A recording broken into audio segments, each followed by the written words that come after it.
आज हम इस वीडियो में पॉलिटिकल पार्टीज़ का जो ये चैप्टर है इसके दो टॉपिक अच्छे से समझेंगे। जिसका पहला टॉपिक जो है वो रहेगा स्टेट पार्टीज़ की इम्पोर्टेंस और सेकंड जो है वो हमारी पार्टीज़ में यानी पॉलिटिकल पार्टीज़ में जो जो प्रॉब्लम्स है और उसको दूर करने के जो सजेशंस दिए गए हैं, इन दोनों टॉपिक को आज हम ब्रीफली अच्छे से डिस्कस करेंगे। सबसे पहले हम स्टार्ट करते हैं अचीवमेंट या इम्पोर्टेंस ऑफ स्टेट पार्टीज़। तो यहाँ पर हम बात कर रहे हैं इम्पोर्टेंस की, और किसकी इम्पोर्टेंस की, वो है state parties. Okay, state parties क्या है, नेशनल पार्टीज़ क्या है, इनका क्राइटेरिया क्या है, ये सारी चीज़ हमने लास्ट वीडियो में अच्छे से डिस्कस की थी। यहाँ पर हमें सिर्फ इतना समझना है कि जो स्टेट पार्टी है ये स्टेट लेवल पर अपने कैंडिडेट को इलेक्शन में स्टैंड करवाती है और इनका जो क्राइटेरिया रहता है वो सिर्फ स्टेट तक ही सीमित रहता है, लिमिटेड रहता है। हर एक स्टेट की जो पार्टीज़ होती है वो सिर्फ स्टेट में ही पॉपुलर रहती है। ठीक है, अब हम देखते हैं कि आजकल स्टेट पार्टीज़ की इम्पोर्टेंस बहुत बढ़ गई है। लाइक आप पार्टी है, अकाली दल है, तेलुगु देशम है, डीएमके है, ये जो पार्टीज़ है ये सब स्टेट पार्टीज़ है और इनकी इम्पोर्टेंस लगातार क्यों बढ़ रही है, ये इम्पोर्टेंस हम इनको वन बाय वन करके देखते हैं। अगर हम पहली इम्पोर्टेंस देखें तो आएगा डाइवर्स पार्लियामेंट। डाइवर्स पार्लियामेंट का मतलब है कि पार्लियामेंट में हमने शुरू से देखा है कि ज़्यादातर या मोस्टली पार्लियामेंट में जो मेजर पार्टी है, जो बिग पार्टी है, उन्हीं का ज़्यादा डोमिनेंस रहा है। हमने लास्ट वीडियो में देखा था कि हमारी जो मेजर पार्टी लाइक कांग्रेस है, बीजेपी है, बीएसपी है, सीपीआई है या एनसीपी है, ये सारी की सारी पार्टीज अपना डोमिनेंस करती थी। लेकिन आजकल स्टेट पार्टीज के कैंडिडेट भी जो है वो एमपी का इलेक्शन जीत कर कहाँ पर जाते हैं, पार्लियामेंट में जाते हैं, जिससे कि पार्लियामेंट क्या हो रही है, डाइवर्स हो रही है। यानी यहाँ पर छोटी पार्टीज, स्टेट पार्टीज की भी इम्पोर्टेंस लगातार बढ़ रही है। दूसरी चीज आती है, दूसरी इसकी इम्पोर्टेंस आजकल क्यों है, वो है कोएलिशन। कोएलिशन ये हमें एक बेसिकली आपको ध्यान रखना है, क्योंकि ये सिर्फ 10th क्लास है, तो 10th क्लास के लिए आपको सिर्फ इतना ध्यान रखना है कि 1989 से हमारे इंडिया का टाइम पीरियड जो स्टार्ट हुआ था उसे हमने कोएलिशन गवर्नमेंट के नाम से जाना। और ये कोएलिशन गवर्नमेंट जो है ये हमें कब तक मिली, 2014 तक। तो इस टाइम पीरियड के बीच में कभी भी कोई भी एक मेजॉरिटी की मजबूत सरकार इंडिया को नहीं मिली। अब जब कोएलिशन गवर्नमेंट पार्लियामेंट में बनती थी तो मेजर पार्टी में कभी भी कोएलिशन या कोऑर्डिनेशन नहीं हो पाता था। तो जितनी भी मेजर पार्टी थी इन्होंने ज़्यादातर अपनी कोएलिशन में कौन सी पार्टीज को स्पेस दिया, वो थी स्टेट पार्टीज। तो बड़ी पार्टियां इनका सपोर्ट लेकर सरकार बनाती थी और रूल करती थी। तो इस तरह से कोएलिशन गवर्नमेंट बनाने में मेन जो कंट्रीब्यूशन रहा वो किसका रहा, स्टेट पार्टीज का। नेक्स्ट आएगा फेडरलिज्म। अगर हम फेडरलिज्म की बात करें तो फेडरलिज्म एक ऐसा सिस्टम है जहां पर स्टेट और सेंटर दोनों ही गवर्नमेंट को पूरी इंपॉर्टेंस मिलती है, इक्वलिटी के साथ ये लोग काम करते हैं। अगर पार्लियामेंट में या सेंट्रल पार्लियामेंट में स्टेट पार्टीज और नेशनल पार्टीज दोनों मिलकर काम कर रही है, दोनों की पॉलिसी पर डिस्कस हो रहा है, दोनों ही अपने डेवलपमेंट को लेकर बहुत ज़्यादा अवेयर है, इट मीन्स हमारा फेडरलिज्म क्या हो रहा है, मजबूत हो रहा है, स्ट्रेंथफुल हो रहा है, जिसको होना बहुत जरूरी है। तो एक तरह से इन स्टेट पार्टीज की इम्पोर्टेंस ने हमारे फेडरलिज्म को क्या करा है, मजबूत किया है। क्यों?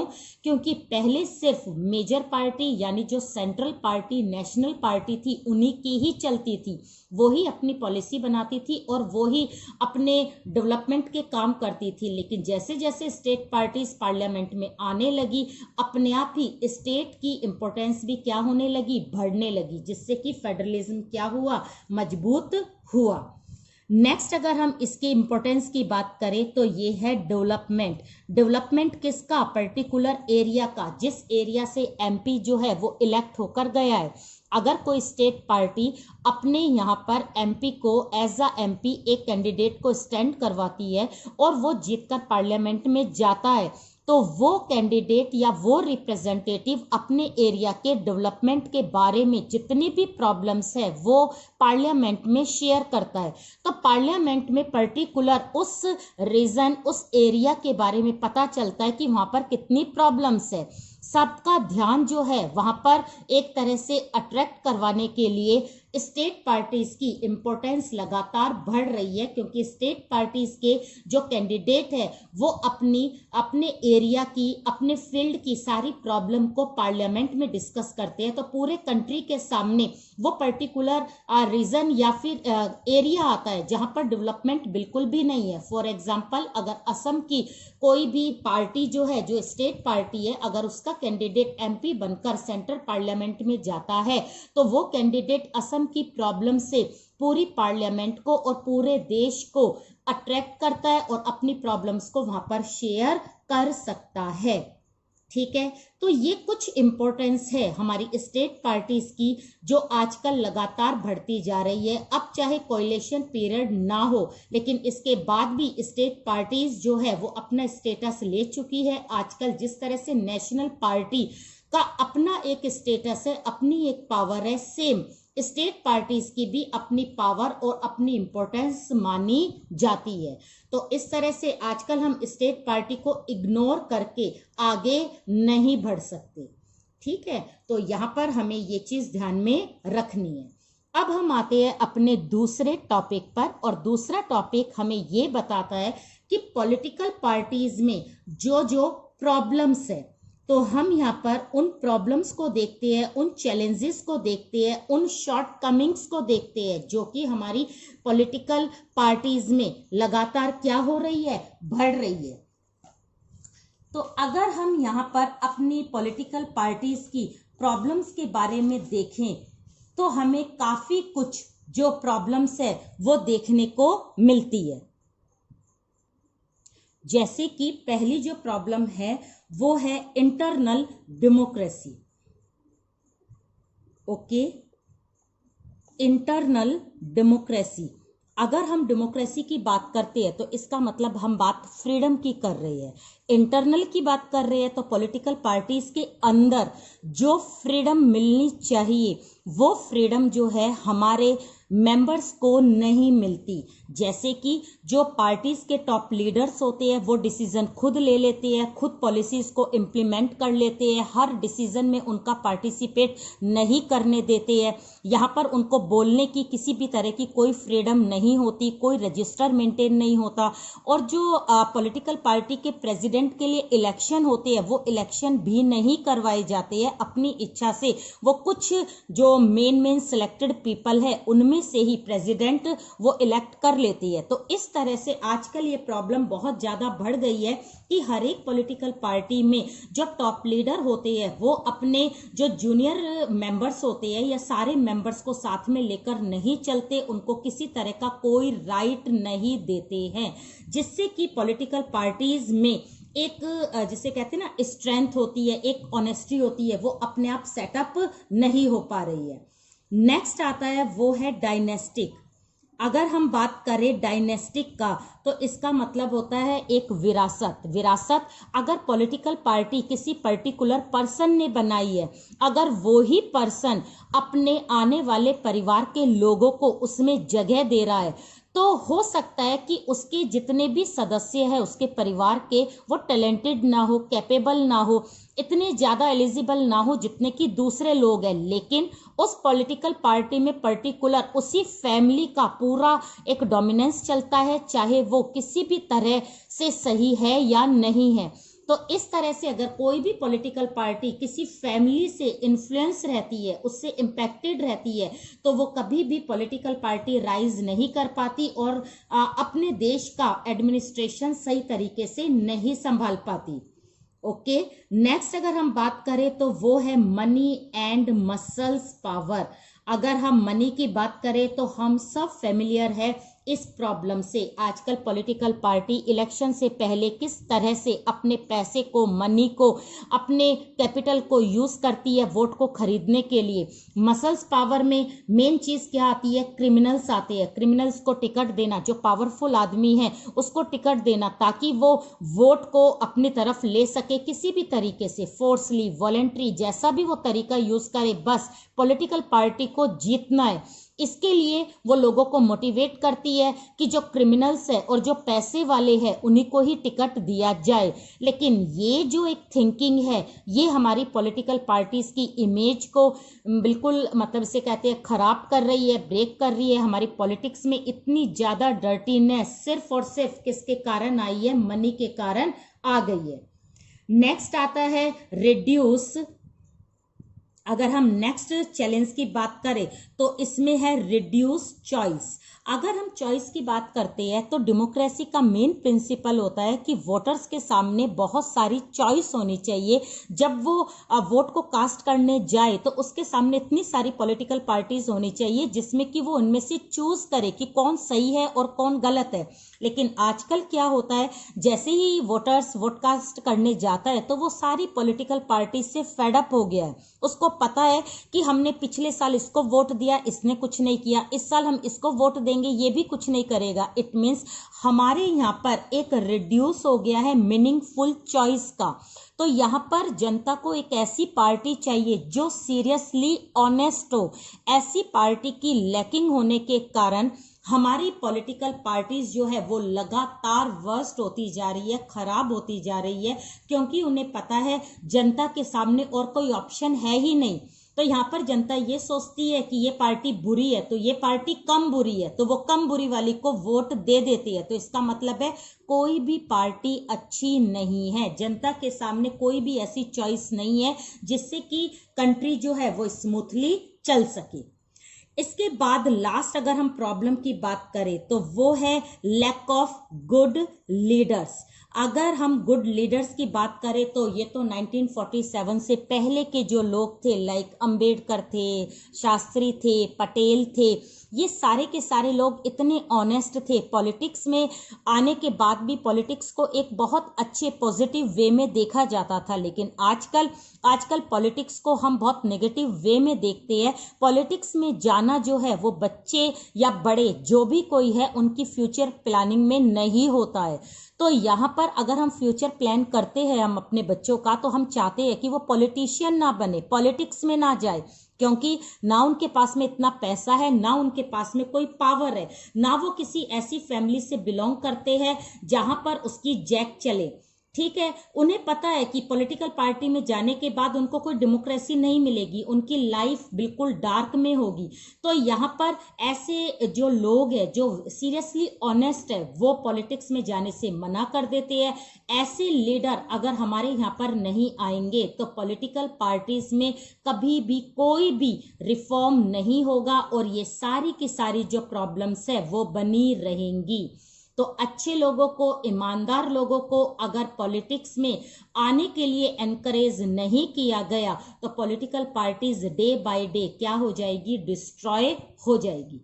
तो यहाँ पर हमने देखा कि काफी सारी चीजें ऐसी है जो कि हमारी पॉलिटिकल पार्टीज को क्या कर रही है? नुकसान दे रही है, नेगेटिव वे में काम कर रही है। तो इनको सुधारने का कभी क्या कोई हमारी तरफ से या गवर्नमेंट की तरफ से कुछ किया गया? तो हम यहाँ पर देखते हैं रिफॉर्म्स, सुधार जो कि पॉलिटिकल पार्टीज के लिए किए गए। तो यहाँ पर हम इन रिफॉर्म्स को दो पार्ट में डिवाइड करेंगे। ये रिफॉर्म ऐसे है जिनको इम्प्लीमेंट कर दिया गया है, मीन्स ये रिफॉर्म जो है वो हमारी पॉलिटिकल पार्टी में हो चुके हैं और पॉलिटिकल पार्टी में कुछ सुधार आया है। लेकिन ये जो एक मतलब ये जो सुधार हम बात करेंगे ये एज क्या है? सजेशंस है। ये अभी एक सुझाव है जो कि पॉलिटिकल पार्टी में होने चाहिए ताकि उसके चैलेंजेस क्या हो? खत्म हो, ब्रेक हो। तो सबसे पहले हम उन रिफॉर्म्स की बात करेंगे जो कि इम्प्लीमेंट हो चुके हैं। इसमें सबसे पहले हम बात करते हैं एंटी डिफेक्शन लॉ की। एंटी डिफेक्शन लॉ जो है वो कब इम्प्लीमेंट या कब सेटअप हुआ था? तो हमें ध्यान रखना है ये 2000 में और कौन सा अमेंडमेंट, 91 अमेंडमेंट एक्ट के थ्रू ये क्या हुआ था, ये इंप्लीमेंट किया गया था। अब ये एंटी डिफेक्शन लॉ है क्या? डिफेक्शन का मतलब दल बदल होता है, दल बदल को रोका गया था। अब अपनी पार्टी को कोई भी कैंडिडेट चेंज कर सकता है, बट उसे अपनी पोस्ट से रिजाइन देना होगा। लेकिन इससे पहले अगर वो एमपी होता था, एमएलए होता था, और अगर अपनी पार्टी को चेंज कर देता था, तो एमपी एमएलए जिस सरकार से या जिस पॉलिटिकल पार्टी से गए हैं वो सरकार डिसमिस हो जाती थी, वहां पर मेजोरिटी गिर जाती थी, और जिसके पास वो एमपी एमएलए चले जाते थे उस पॉलिटिकल पार्टी की सरकार बन जाती थी। तो ये जो प्रॉब्लम्स थी, ये प्रॉब्लम 1960s के करीब बहुत ज्यादा हमें देखने को मिली, और स्पेशली 1967 में तो इस प्रॉब्लम को बहुत ज्यादा देखा गया।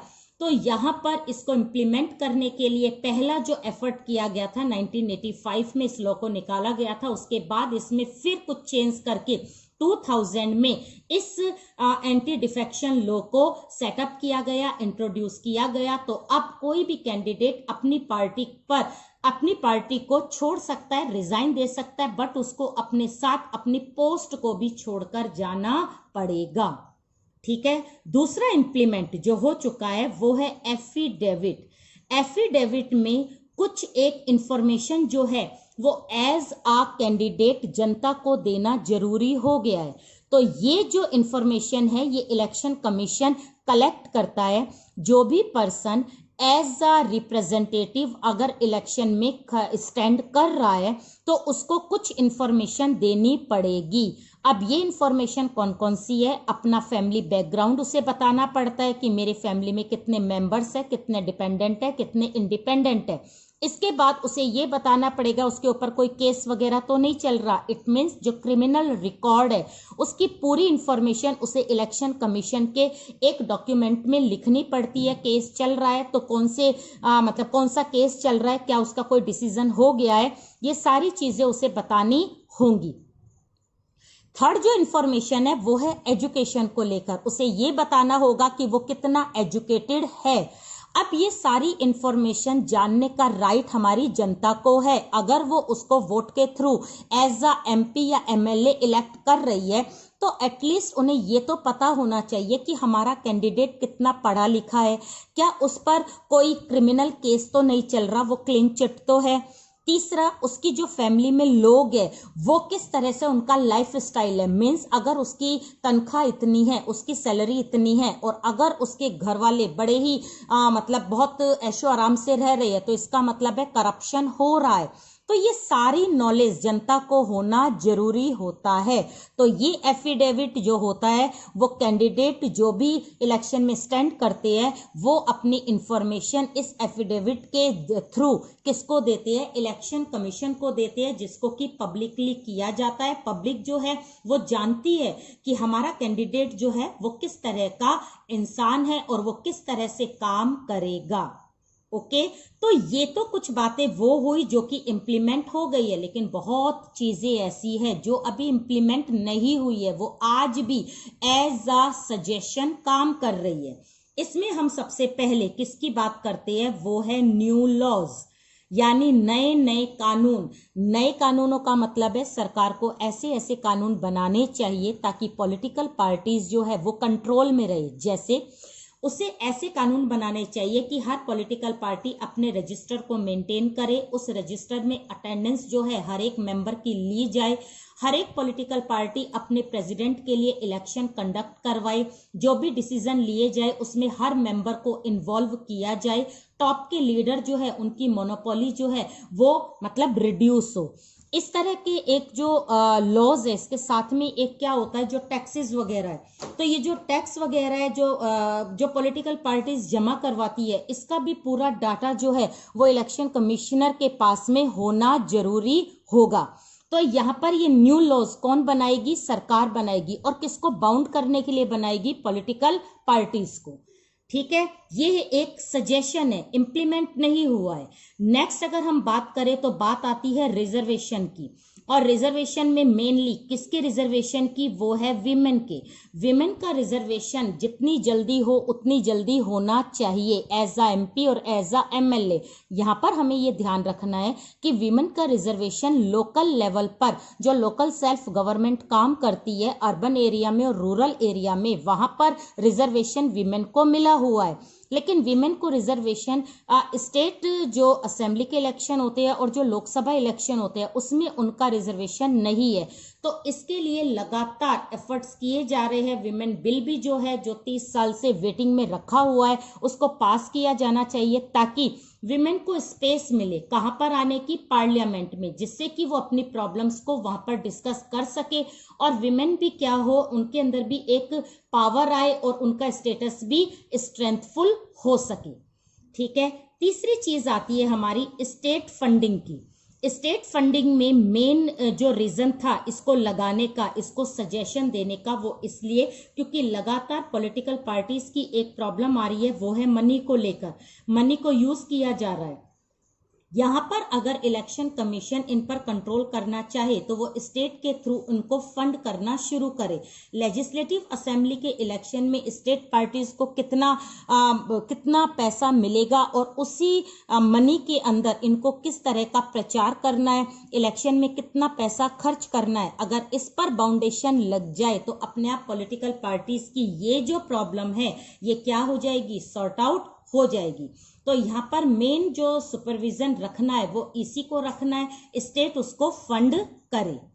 नेक्स्ट आता है, अगर हम यानी सरकार अगर नए कानून नहीं बना सकती है, रिजर्वेशन विमेन को नहीं दे सकती है, स्टेट फंडिंग का जो ये एक प्लान है अगर ये सक्सेस नहीं हो सकता है, तो लास्ट जो एक सजेशन है वो है पॉपुलर प्रोटेस्ट। यहाँ पर जनता जो है वो स्पेशली किसी भी पॉलिटिकल पार्टी के अगेंस्ट में प्रोटेस्ट कर सकती है ताकि उस पर डायरेक्टली कंट्रोल लग सके। अगर उन्हें लगता है कि ये पॉलिटिकल पार्टी मनी का यूज कर रही है, मसल्स पावर का यूज कर रही है, इस पार्टीज में एक फैमिली का पूरा इन्फ्लुएंस है या फिर इस पार्टी में इंटरनल डेमोक्रेसी नहीं दी जा रही है, तो ऐसी पॉलिटिकल पार्टीज के लिए हमारी जनता डेमोक्रेसी के सिस्टम में बिल्कुल फ्री है कि वो ऐसी पार्टी के अगेंस्ट में प्रोटेस्ट करे। बट ये प्रोटेस्ट जो है ये वायलेंस में नहीं होना चाहिए। विदाउट वायलेंस वो किसी भी तरह से स्ट्राइक वगैरह कर सकती है। ओके। और लास्ट अगर ये सजेशन है और इसको हमें ज्यादा से ज्यादा एनकरेज करना होगा अपनी पॉलिटिकल पार्टीज को सही करने के लिए, और वो है suggestion public participation. Public participation का ये सजेशन बहुत सारे पॉलिटिकल थिंकर्स और स्कॉलर ने दिया है। इनका सिर्फ मोटिव ये है कि हमारी पॉलिटिक्स में अच्छे जो लोग हैं वो लगातार एंट्री लेते रहे, जो ऑनेस्ट लोग हैं वो यहाँ पर आए, जिससे कि पॉलिटिक्स में वैल्यूज जो है वो सेटअप होंगे। अगर जनता पार्टिसिपेट करने से मना करेगी, इग्नोर करेगी, पॉलिटिक्स को बिल्कुल अलग रखेगी, तो इससे पॉलिटिक्स की जो डर्टीनेस है वो कभी दूर नहीं हो सकती। तो पॉलिटिकल पार्टीज को सुधारने का सबसे सही तरीका क्या है कि सही जनता पार्टिसिपेट करे, किसके अंदर, पॉलिटिक्स के अंदर। वो पॉलिटिकल पार्टीज बनाए, इलेक्शन में स्टैंड करे, सरकार बनाए और उसके बाद वो नई नई अपनी पॉलिसीज और प्रोग्राम्स लेकर आए जिससे कि देश का, सोसाइटी का वेलफेयर हो सके। तो इस तरह आज हमने अपने इस वीडियो में 2 टॉपिक अच्छे से क्लियर करे हैं और वो आपको हो गए होंगे। हमने बताया है कि स्टेट पार्टीज की इम्पोर्टेंस इसलिए बढ़ रही है कि पार्लियामेंट में डाइवर्सिटी अपने आप राइज हो रही है। कोएलिशन गवर्नमेंट स्टेट पार्टीज के कंट्रीब्यूशन से लगातार काम कर रही है। हमारा फेडरलिज्म जो है वो भी मजबूत हो रहा है। क्यों? क्योंकि स्टेट पार्टीज की इन्वॉल्वमेंट लगातार बढ़ती जा रही है। स्टेट पार्टी के जो कैंडिडेट है वो जब पार्लियामेंट में जाएंगे तो वो अपने एरिया की प्रॉब्लम्स को वहां डिस्कस करते हैं, शेयर करते हैं, जिससे उस पर्टिकुलर एरिया का डेवलपमेंट भी होता है। तो इस तरह से डेवलपमेंट का काम भी किसके थ्रू हो रहा है? स्टेट पार्टीज के थ्रू हो रहा है। तो ये तो एक बात हुई सिंपल स्टेट पार्टीज की इंपॉर्टेंस की। हमने नेक्स्ट टॉपिक में डिस्कस करा कि पॉलिटिकल पार्टी में सबसे बड़ी प्रॉब्लम, समस्याएं, शॉर्टकमिंग्स, कमियां क्या क्या है। हमारी पॉलिटिकल पार्टीज मोस्टली ऐसी है जो कि अपने मेंबर्स को डेमोक्रेसी नहीं देती है। एक ही फैमिली का आजकल पॉलिटिकल पार्टी पर पूरा इन्फ्लुएंस रहता है। आजकल पॉलिटिकल पार्टी एक रेस में पड़ रही है कि कौन किससे ज्यादा पैसा खर्च कर सकता है। क्रिमिनल्स को टिकट देना, कोई भी पॉलिटिकल पार्टी का अच्छा नहीं होना, और जो अच्छे लोग हैं उनका पॉलिटिकल पार्टी बनाने से इनकार करना, ये सारी प्रॉब्लम्स जो है ये हमारी पॉलिटिकल पार्टीज क्या कर रही है, फेस कर रही है। इसको सही करने के लिए हमने जो रिफॉर्म्स दिए, जो इम्प्लीमेंट हो गए हैं, वो तो एक अच्छी इम्प्लीमेंटेशन है जिससे कि हमारी पॉलिटिकल पार्टी सही चलेगी। बट एज अ सजेशन जो हमने यहाँ पर काफी सारे रिफॉर्म्स बताए हैं, इनको भी जल्द से जल्द इम्प्लीमेंट होना जरूरी है ताकि हमारी पॉलिटिकल पार्टीज बिल्कुल फ्री और फेयर काम कर सके। ओके, अब आप अपने जो नोट्स है वो डिस्क्रिप्शन बॉक्स में जरूर देखना ताकि आपको लर्न रहे।